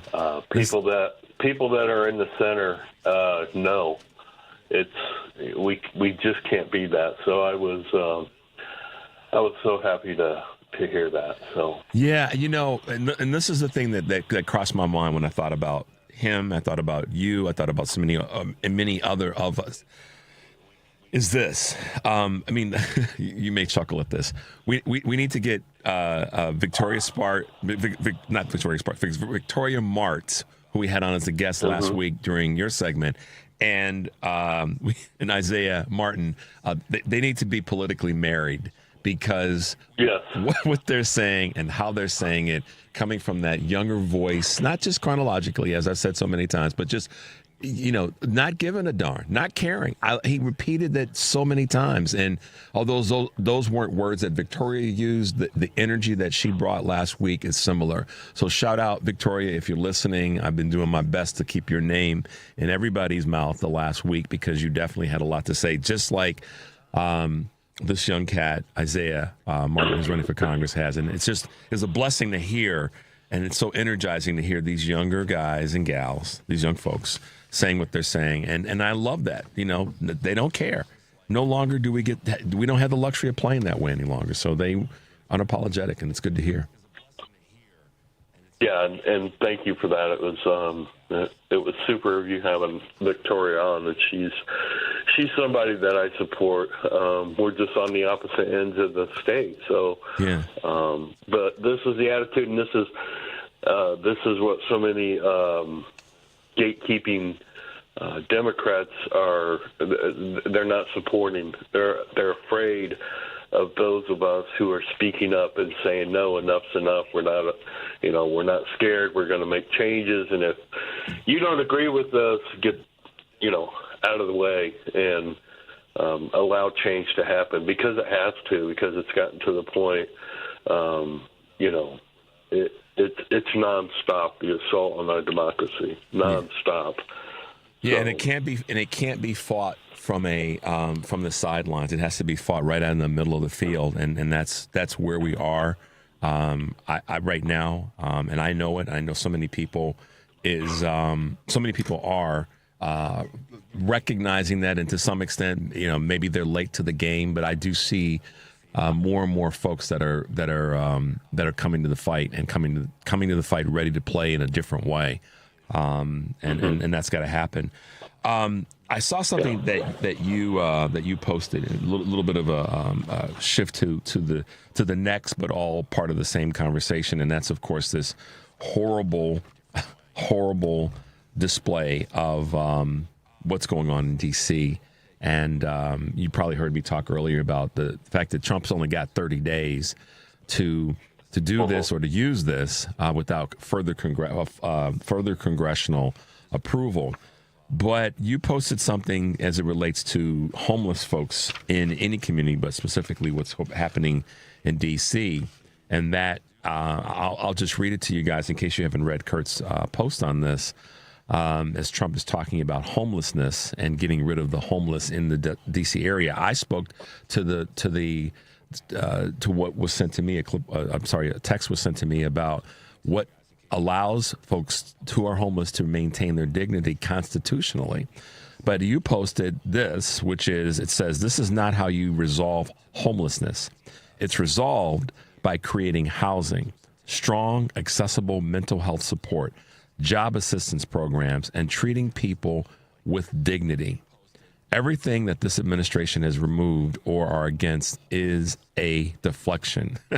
Release the Epstein files. Let's talk about the first part of that. The first part of that in terms of this is not how you resolve homelessness. Well, those words were underneath two of his little tweets that he put out, or whatever you call them. I can't say, on Truth Social because it's not a Truth Social; it's a lying platform. But I posted that with those two tweets that he had made about homelessness, and the reason I put this out here is because policy creates homelessness, okay, and lack of policy and bad policy creates homelessness. We have the ability in our country, we're the richest country in the world, supposedly. We could solve the homelessness issue if we just took care of people by making sure that they have proper housing and that they're fed and they have the health care. And you don't, I had great coaches. I'm going to use a sports analogy. I had great coaches in many different levels of competition in different sports, and I was fortunate. But I had one coach that really set back my sporting career and my thoughts, and it's because he did nothing but tear us down. Mm-hmm. He was not positive. He was negative. Instead of helping you with the error that you made, he attacked it and just took the wrong path. And that's what, I'm not going to say it's just Republicans, but Republican policy is responsible for homelessness more than anything else in this country. And that's, that's why I posted that. People, do you think that people choose to be homeless, or to be homeless without a household, without a home? Yeah. And why people are forced into that situation are many different things. Are there a percentage of them that are just lazy and they don't give a rat butt about anything? Well, yeah, you're going to have that with everything, and nothing is 100% free of fault to an individual. But most of the people that are in this situation have been put there because there's no help, and we have an administration now who is going to what's the word I'm looking for? They're going to explode the homelessness population in our country because of the policy they're creating. Yeah, I was hoping you were going to say it that way, because that's exactly where. Listen, what popped into my mind when you were talking about, by these are my words, by no fault of their own necessarily, is during COVID, how many folks became homeless because of their work, the way in which they work. They weren't allowed to work. So they lost their dwelling, whether they were owners or renters, because they were no longer able to go to work, and by not being able to do that, that pushed them into that horrible scenario. And then we expand on that when we talk about policy, and doggone it, you're absolutely right. When you cut away safety nets because you are a horrible person and you have horrible people around you who have had nothing but privilege in their lap their entire lives, and you take away things for those who haven't had that same luxury, and I'll say this, irrespective of color and community and culture, but just flat out from a perspective of humanity, then you don't deserve the right, you don't deserve the privilege to be in a position of leadership when you can't look and see that your policies are going to destroy people's lives. And that's what, at the end of the day, this big betrayal of a bill is going to do. It's going to exacerbate, if not to your words, explode the problem that we have. And I will say problem and disgrace that we have with so much homelessness in America. And this is something that I'm equally concerned about. You're listening to Choose Views on WCPT AM 820 Chicago and WARR 1520 AM and 103.5 FM in Warren County, North Carolina. I'm Richard Chu, and we're talking to our good friend Kurt Mullett from Hoosier Blue 63. So, Kurt, thank you for that post. I know that, to your point, it was part of two other of his crazy posts on truth, not truth, and highly unsocial. But you were spot on with what you said about this is not how you resolve homelessness. And this is not, it's, you may have heard me say earlier, part of this is show, part of this is distraction, and you concluded your posting by saying this is deflection, release the Epstein files. The other thing that's not being talked a lot about of late, and some may see this as a smaller issue, but I don't, because I don't, I take this seriously. And that's how there's been, so much radio silence about Trump's health. They couldn't let go of Biden being old, Biden this, Biden that, the media across the board. But now it seems as though they've gone kind of radio silent since the revelation of Donald's medical condition. And I'm not talking about him being crazy or acting crazy. Let me put it that way so nobody loses their mind. But the fact that, a few weeks ago we were brought to the table that he has this circulatory issue, and the media is not talking about that. They're not talking about his rambling. They tried to make his sort of venture onto the roof as something that was, he was trying to check out the construction of the White House, as if he's going to have any impact on the health of the White House structure. But the media is not talking about his health. They're not talking about the mental part that we all see. Let's not deny it, and I'm not saying that you are, but me and you, we know that that's there. But the physical part that was disclosed with this circulatory issue. Yeah.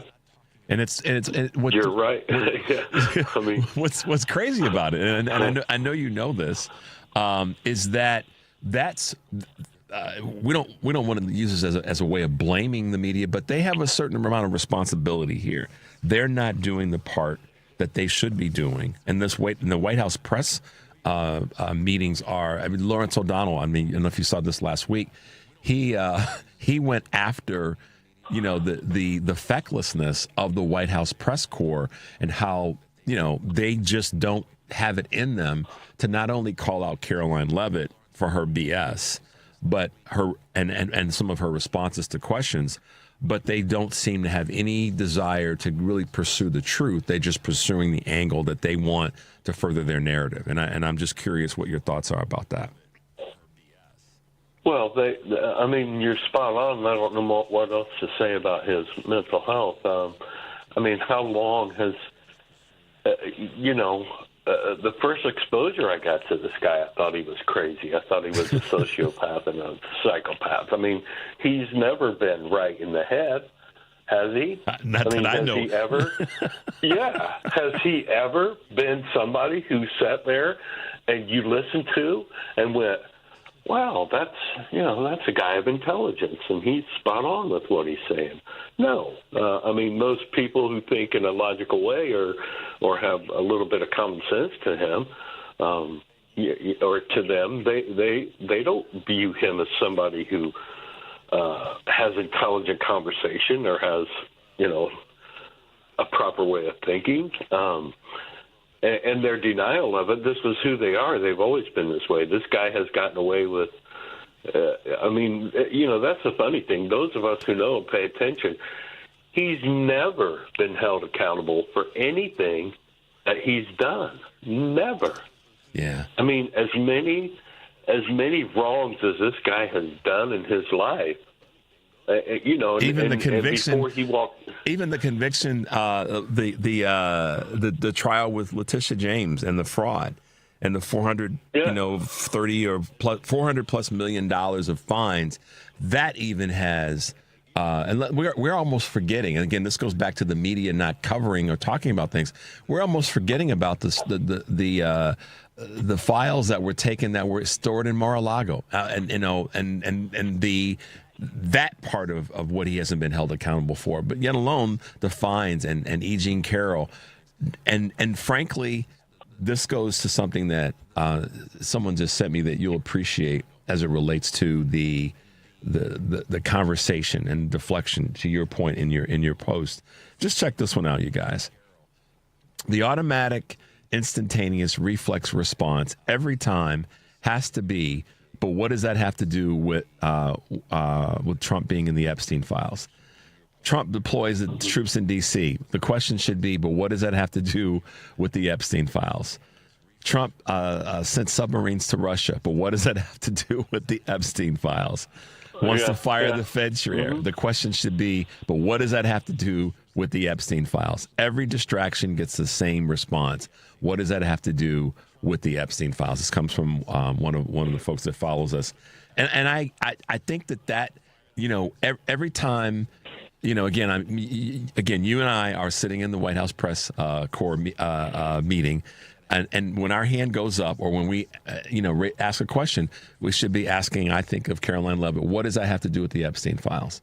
And every time that we have a conversation with someone, or every time there's a conversation that's had, and he does another thing of distraction, whether it be coming after a local mayor like Mayor Johnson, or coming after a governor like Newsom, or going after a senator in a particular state that's blue, what does that have to do with the Epstein files? And keeping that narrative in front of everybody, to your point, release the Epstein files. It's a distraction, and I think we can't let that slide. In other words, yeah, but that's the way we are. That's the way Democrats are. We don't pursue things like Republicans do, or like MAGA does, I should say. MAGA has a way of pounding and pounding. They are relentless.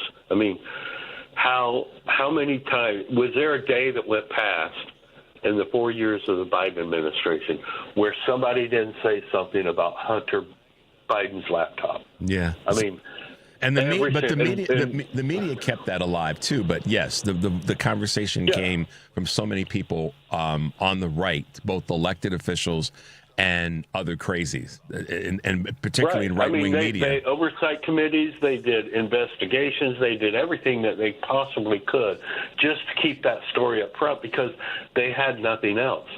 And Democrats, we fail that. We do not do that. But keep in mind, Kurt, just to remind everybody that the second half of Biden's term, the Republicans held the House. And so they were able to keep that noise up. But I get your point. In a broader stroke, yes. We still. But I'm talking about on social media too. On social media, without a doubt. I mean, that's where I'm talking about it too. I mean, and we do a back. I mean, we have people. I have people now commenting on my post saying, "Haven't we heard enough about the Epstein files?"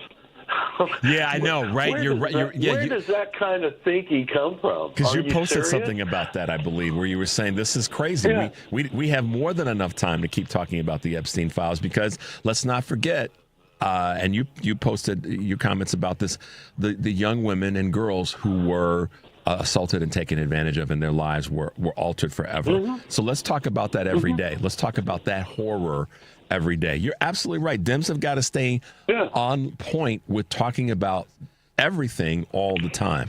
And in this case, again, I keep circling back to your post. This is deflection. Release the Epstein files.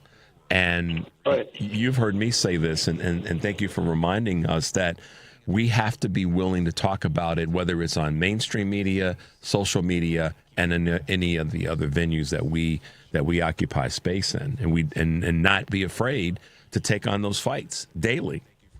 And that's what Kurt Mullett does from Hoosier Blue 63. Thank you. Well, and maybe part of the reason that we can't keep track or can't keep on one subject like MAGA does is because there's too many subjects for us to keep track of. They didn't have nothing, so they could simply talk about Hunter's laptop because everything else was moving. There was nothing else. Yeah, you know? I mean, it was, Biden was getting things done. And so, what do? What do? They talk about the thing that is going to be, the least important thing to talk about. But you're right. It doesn't. Right. There's a lot for us. The other side of that, though, and I know you probably look at it this way from a purely, we could use a sports analogy. They've got a lot of deficit players, so we should be able to take. You heard me say this, and you've made your comments relative to this as well. Eric Grant from the family meeting said this a couple weeks ago. He said, we shouldn't be losing to the JV squad. Yeah, we shouldn't be, but we are. But we are. We shouldn't be, but we are. I mean, and it's just absolutely, I don't know. It's a pain in the backside. Hey, man, I got to ask you a question because everybody's asking me this. I've got from all different venues. We feel for you this morning, brother. You sound like you have cotton stuffed in your nose. You're fighting a cold. You're fighting an allergy attack. You out in the rain too much. What happened? Well, I went down Thursday to the rally against J.D. Vance coming into town, and a couple of the people that I was come in contact with came down with COVID. Oh. So Saturday night I started getting a sore throat, and I've been I didn't go to the doctor and get a diagnosis, and I just, after I heard about their diagnosis of having COVID, I realized that maybe that's what I caught, and I'm actually trying, I'm better today, but I had 2 days of, so if you, it's going around. My wife's HR, and she's having some problems with people at work getting it, but this form of it gives you a severe sore throat and headache at first. Okay. And then it progresses too. So that's what I'm trying to fight. So okay, well I apologize. I didn't want to miss, my time with you. But yeah, that's what it is. You're getting some love from folks that are listening and following. They're like, "Oh my God, is Kurt doing okay this morning?" So I'm gonna pass that love on to you. Now that I know, okay, well listen. Now I'm gonna be the guy that's just a little bit older than you and say, I know you're taking care of yourself. Make sure that you continue to do. And if you need to get to the doctor, Kurt, do not sleep on that. I know you got to rest and all that, but I'm being preachy, but you know who I am. So, man, it's good to talk to you. Please take care of yourself because we care about you, and make sure that you get healthy, get the rest that you need. But thanks for being with us this morning. Your voice is so important, and we appreciate all that you do. Kurt Mullett, Hoosier Blue 63. Follow him, like him, get with the material that he puts out because it's highly informative. And every now and again, he might cuss a few words or two. Every now and then. Every now and again. All right, well, man. Thank you, Richard. I appreciate it. Big hug to you, brother. Get well, and we'll talk to you soon. Okay. Will do. Take care. Have a great day. I will. You too. Bye-bye. All right, man. Y'all got to send some love to Kurt because he's fighting that Rona. So just make sure you let him know that you're on his side and then to get healthy and make sure that he's doing what he's got to do. So if you follow him, send him some love and let him know to get healthy. We're going to take a quick break. The number is 773-763-9278. This is Choose Views on the Credo mobile phone and text line, and we'll be right back.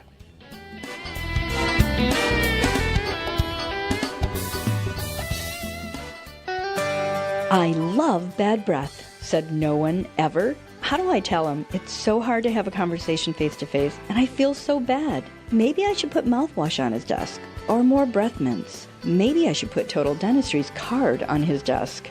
This is Dr. Anna Pellick from Total Dentistry. Have you ever been in that awkward, embarrassing situation? Halitosis or bad breath is a serious problem for many. It can be caused by systemic issues, decay, gum disease, or even bacteria that accumulates on your tongue. Your dentist is probably the only person you can have an honest, open conversation regarding this problem. So call Total Dentistry today at 847-358-2477 to wipe out dragon breath and regain your confidence to smile and laugh out loud. Goodbye, all-day breath mints. Call them today, 847-358-2477, or visit them at totaldentistry.org. Total Dentistry, a general dental practice like no other. Chronic migraine is 15 or more headache days a month, each lasting 4 hours or more. Botox, onabotulinum toxin A, prevents headaches in adults with chronic migraine before they start. It's not for those with 14 or fewer headache days a month. It prevents on average 8 to 9 headache days a month versus 6 to 7 for placebo.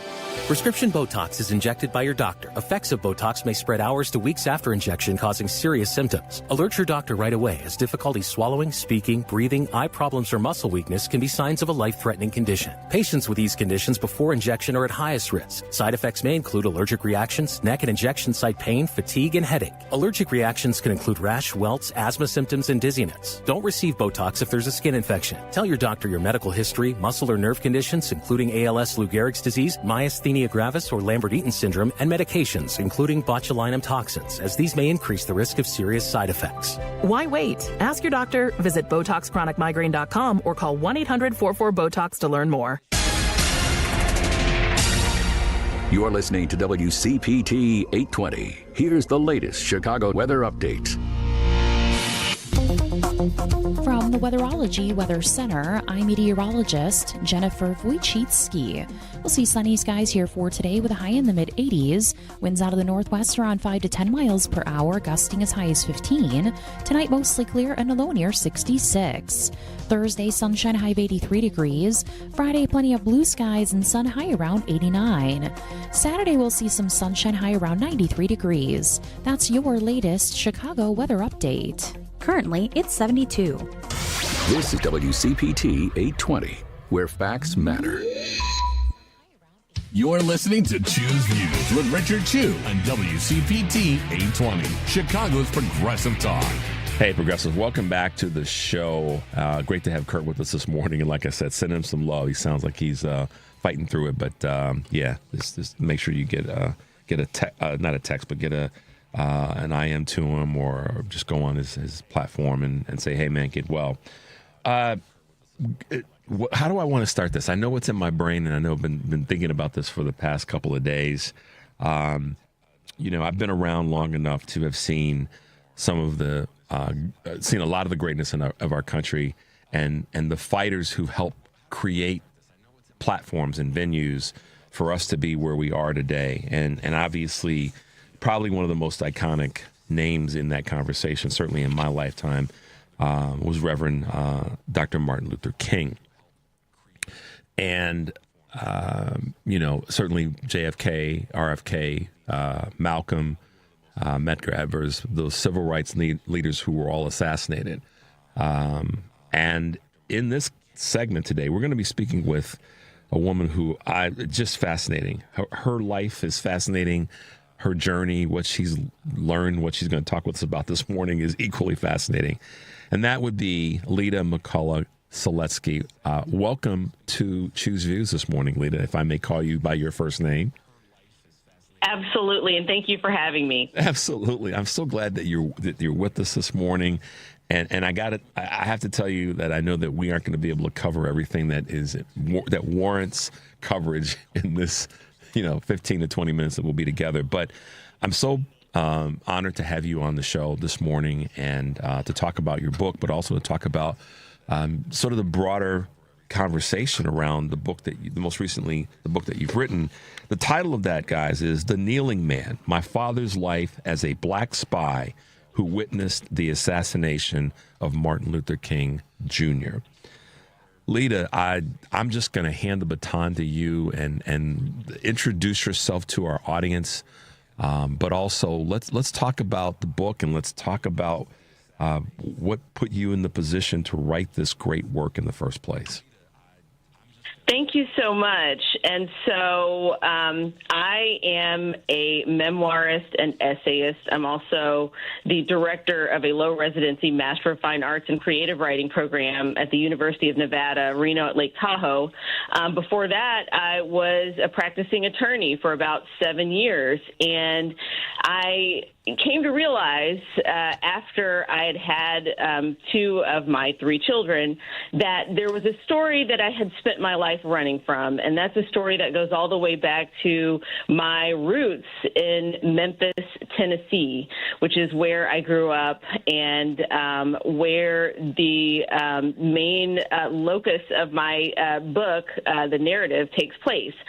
So there is a famous photograph of one of the most tragic and hinging events in American history, and that photograph was taken in Memphis at the Lorraine Motel on April 4th, 1968. It's a photograph that's now in the Smithsonian collection, and it shows the moments after Dr. Martin Luther King Jr. was fatally shot on the balcony of Memphis's Lorraine Motel.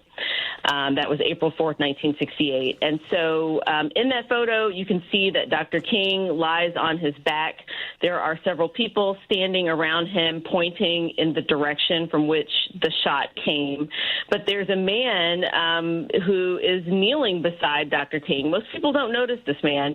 And he is holding a towel to Dr. King's wounded jaw. And that man is my father. And I grew up knowing that this was him and that, this was a famous photograph of a, very tragic event that has great import, not just in American history, but in world history. And I always knew that, my father was in this photograph because he was a Memphis police officer at the time. But that's all anyone would ever say about that photo. And, being a child, when I first encountered it, I really picked up on sort of the energy around the discussions of this photo, which were very few, by the way. And I just knew that it was not something that was up for discussion growing up. Well, what I later learned as, I want to say, a junior in high school was that there was more to this picture than meets the eye and that I was told. Yes, my father was a Memphis police officer, but the other people on the scene of this assassination did not know that. They thought that he was the member or a member of a black activist group called the Invaders, which was sort of like Memphis's version of the Black Panthers. But in fact, my father was working undercover to infiltrate the Invaders. And it was in that capacity that he found himself at the scene of Dr. King's assassination. And so, with that knowledge came a lot of fear and a lot of dread because, by this time, I'd started to hear, some of the conspiracy theories around, Dr. King's murder.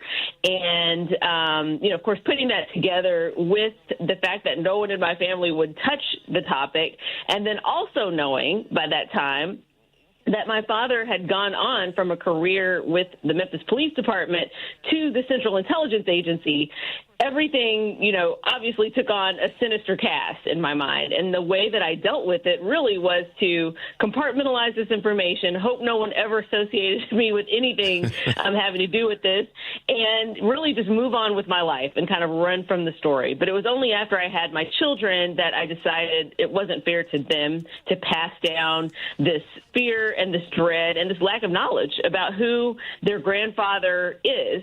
And so that is what started me on the journey to uncover what really happened and to get from my father for the very first time the full story of what put him in that famous photograph on that tragic day. Man, there will come a day when I'll have a chance to meet you, I'm sure, hopefully, because all that you just described, Leta, is there's so much in that in terms of running from the story. It's in terms of the pushback that inevitably you received along the way. And I'm making a little bit of assumption here, so correct me if I'm wrong, please do. And then the revelation and how you as an adult, dealt with that, and then having children and all those things that you just described to us. But at the end of the day, the one thing that's constant is that you're still his daughter, and how you navigate that type of relationship when you found out more of this information. So, I mean, so to talk about that part right there, being his daughter and having to, how do I approach this conversation? Right. It was very complicated. For one thing, my parents split when I was about 3 years old. And by the way, Leta, let me ask you this question, just for context for everybody that's listening. How old were you when Dr. King was assassinated? I wasn't even born. Oh, you weren't born. Okay, so, my bad. Okay. No. So all this happened, but it's interesting because even though I wasn't yet born, growing up in Memphis, when I did, I was born I was born 8 years after the assassination. So the assassination was 1968. I was born in 1976. So growing up, in the 1970s, 1980s, 1990s, Memphis, Tennessee, that history does not or did not feel like the past. It all felt very immediate. And so I was really just kind of suffused in that. And also the sense of what Black America in particular, had been through the civil rights movement and was still going through. It was all very present. In fact, I published an article. One of the first big essays that I ever published was in the Washington Post, and it talked about growing up in the shadow of Jim Crow. I very much had that sense. And, in my family, going through old photo albums and seeing, pictures of my mom and my aunts and my uncles from the era of segregation. I'm the first generation of my family to grow up in desegregated schools. And so I remember going through old albums and seeing my aunts and uncles in a photo from Colored Day at the Memphis Zoo. So this has been and looking at this as a kid and just feeling so sad and just how could they be smiling in this picture, but then realizing this was normalized. And so anyway, it all felt very immediate, but at the same time, my father and my mother had split when I was 3 years old and had ended up getting divorced. And so I did not grow up with him as a constant or regular presence in my life. And then due to the nature of my father's job, which, I learned at probably age 11 or so, was, he was a CIA officer. So he was constantly traveling. And so he was going from country to country doing, what I did not know. But I would get letters and pictures from him and things like that.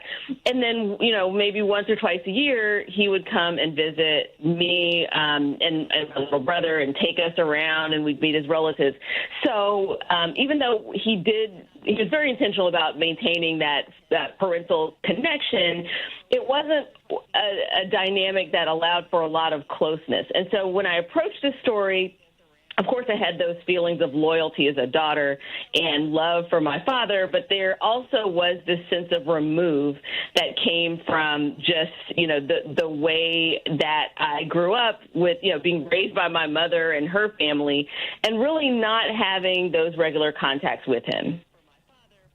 That is fascinating, how that navigation and getting that information and not seeing, but having this sort of maybe subconscious knowledge that something wasn't quite right and something, didn't quite match up. And then finding out, what was the revelation moment like for you? Well, there were many revelations along the way. Okay. So the first revelation was, he was the undercover police officer, like he was a mole, infiltrating a black activist group. And I honestly found that devastating. By that time, junior year of high school, I had developed this sense of social awareness and consciousness, and I had actually been reading a lot about the Black Panthers. And so I immediately likened the invaders to the Panthers. And I thought, wow, what a terrible thing to do, to spy on these people. I mean, I was a big Huey Newton fan and the whole thing. And then, so I just kind of let that, I really just buried that mentally. And then the ultimate revelation is, finding out really, why he did that work, what put him there, what he saw and experienced, and how he felt about it and processed it, and what the consequences were for his life.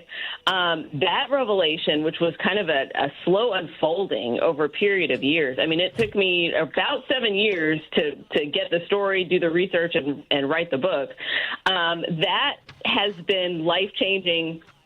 And, I would say, to the extent that this narrative fills in a missing puzzle piece of history, I would say it's been history changing as well, and relationship changing, for my father and me, because now we have that closeness that we really didn't get a chance to have when I was growing up.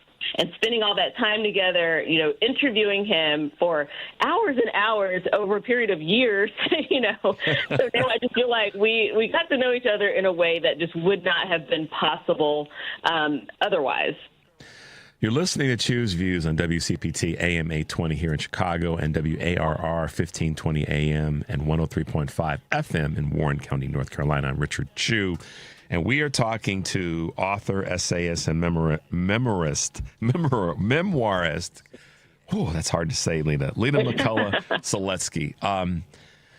Like I said at the beginning of the segment, there's so much to talk about, and then there's so much to ask you because, I was, how old was I? 5 years old, 6 years old when Dr. King was assassinated. So I remember sitting at the feet of my grandmother, on that evening and all that came out from it. So it touches all of us in a unique way, but you in a way that not many people can speak to. The book has had some wonderful praise and award conversations. I want to read one of the comments from someone that had reviewed the book, and this is what I think is really compelling. It says, quote, "Get comfortable because once you start reading, you will not be able to put this book down. The Kneeling Man is a spellbinding account of a daughter piercing together her father's mysterious role witnessing the assassination of Martin Luther King Jr. with gorgeous prose and emotional honesty. Leta McCollough Seletzky brings us on her journey to uncover deeply hidden family secrets and better understand our own." And that's from Jennifer Taub. What I like about what she says, and better understand our own. We all have, those family secrets or those things that maybe we just don't want to talk about. But yours is on a completely different level. And I applaud you for the courage that it's taken to kind of set the record straight in many ways in your own mind, in your own emotional maturity. And was there a point later where your father sort of a weight came off his shoulders in having these conversations with you? There really was. And I would say, that moment that I could visually observe firsthand was, this was about halfway through the process of working on this book. And I'd gotten my father to the point where, I know he was fully invested in telling the story from the beginning, but I'd gotten him to the point where we were traveling together for a very momentous trip. And this was to meet in Atlanta and then together to go visit the home of the ambassador, Andrew Young, who, of course, is a lion of the civil rights movement, one of Dr. King's key aides, former mayor of Atlanta, but also was on that balcony when Dr. King was assassinated. Wow. And it's in that photograph. And so Ambassador Young and I had been talking for a while about just what happened on that day, and it seemed important to get him and my father together to kind of put their perspectives together because, about, the truth of the assassination and what really happened and what my father's role is. Because Ambassador Young, of course, Dr. King was more than just, the head of the SCLC and a civil rights leader to him. He was his very, very close friend. Right. And also Ambassador Young had made some statements indicating that, he believed that there was a lot more to the assassination story than had been revealed in the official government investigations into the assassination. And so, to the extent that my father was, as a police officer, part of what the government, had going on that scene, I thought it was important just to have each of them hear from each other. And so we ended up joining Ambassador Young in his home. He very graciously invited us, and we sat down. Really, he and my dad sat down and talked. I listened and recorded the conversation. But and they talked about everything. They talked about the assassination, but also much more than that. And after we left that meeting, and I was driving my father back to my brother's house, where we were all kind of, that was kind of our family headquarters for this event. There was a lightness to him, just the energy from him felt lighter. He looked visibly unburdened. And, I could see that, this was something that really lifted this weight off of him, and that silence that he had really maintained and carried since 1968, through the decades. And he subsequently told me in one of our last interviews that we had for the book that he believes that the process of telling the story and working with me on the book actually has lengthened his life. He's still alive, by the way. That's fantastic. Yeah. So, okay. So and again, I knew we were going to, run out of time and not run out of questions and conversations. What did that do for you? Well, I would actually say the same.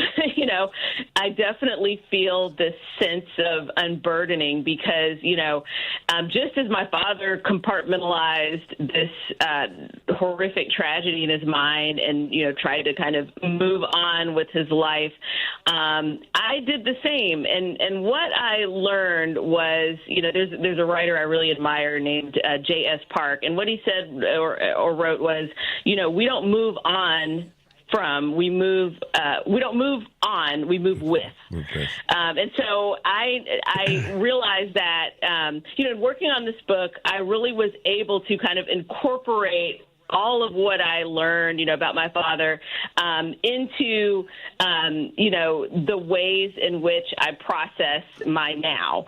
And I would say that it's allowed me to have a close relationship with him. And it's also allowed me to be able to tell my children, who their grandfather, they call him Granddaddy Mac, who he really is. And also fill in this missing puzzle piece of history, and also just kind of it's given me a richer view of what freedom struggles look like and the ways in which marginalized people are trying to get free, both within and outside of oppressive systems, and the price that people pay to do that. Wow. There's some words that can't. There's only a few words that can describe what you just described, and you nailed them. And now I understand with so many of the reviews that I've read about how compelling the story is because of the way in which you articulate it. And Leta, I got to tell you, this is just fascinating work.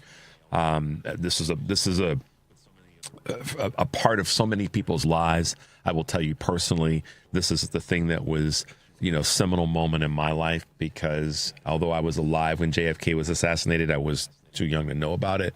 But the Dr. King's assassination has always been that one, because I was old enough to understand what had just happened.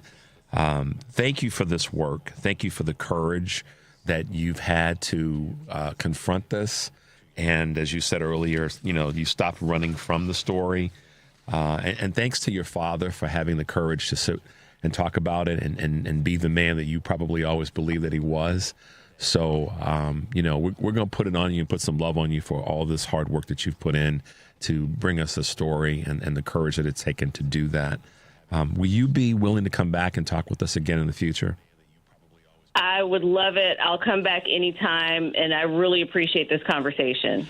How can folks find you? Well, you can find me mostly on social media. I have a website, which is Seletzky.com, Seletzky. My first name is spelled Leta. But really, I'm on Threads at @La_Seletzky. So that's LA_SELETZKY. That's the main place, and I think we can take it from there. Fantastic. Leta, thank you for being with us this morning. I know our audience thanks you for the work, as I said before. Make it a great day, as I know you have been. Keep doing the great work, and we look forward to having you back again in the future, okay? Likewise. Thank you so much. All right. Bye-bye. Have a great day. You too. Bye. Wow. I don't know what. There's so much to say. I feel like I should just shut up so I don't say the wrong thing. What a fascinating story, and from a person that's clearly a fascinating individual that's done so much great work, and the courage it took to do this, Henry. I mean, it's what the one person who critiqued the book said in terms of the hidden stories, the secrets that all families, all of us have, and for her to deal with one of such magnitude. Is pretty amazing. So you guys follow her, look her up on social media. As she said, the book is fantastic, and I think it'll do you some good. So thanks to Kurt Mullett for being with us this morning. Thanks to all of our guests. As we always say, we're appreciative of who decides to land their plane with us, as Cecilia Cuff and her work with Bronzeville Winery and the sabbatical she's about to take. And thanks to you guys for being with us. Take a deep breath, y'all. Make your life count. We'll see you tomorrow.